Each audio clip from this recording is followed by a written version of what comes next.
আল্লাহর এক বান্দা ছিল নামাজে সেজদায়। তখন আল্লাহ রাব্বুল আলামিন তাকে ডাক দিয়ে বলে, বান্দা তুই যতই নামাজ পড়, যতই সেজদা কর, তোর জায়গা জাহান্নাম। এই কথা শুনে বান্দাটি বলল, আলহামদুলিল্লাহ।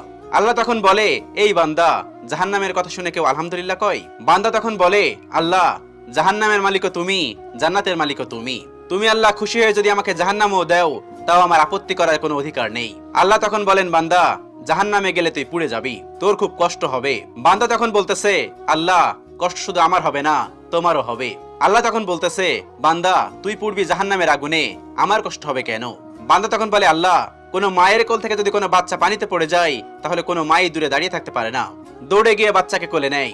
আমার বিশ্বাস ওই মায়ের চেয়ে কোটি কোটি গুণ দয়া তোমার বেশি। আমাকে জাহান্নাম দিলে তুমিও আল্লাহ শান্তি পাবে না। আল্লাহ তখন বলে, বান্দা, এই দলিল তুই কই পাইলি? বান্দা তখন বলে, আল্লাহ, আমাদের জাতির পিতা ইব্রাহিম আলাইহিস সালাম তোমার প্রেম মুখে নিয়ে যখন নমরুদের আগুনে পড়ে গেল, তার আগেই তুমি বলে দিলে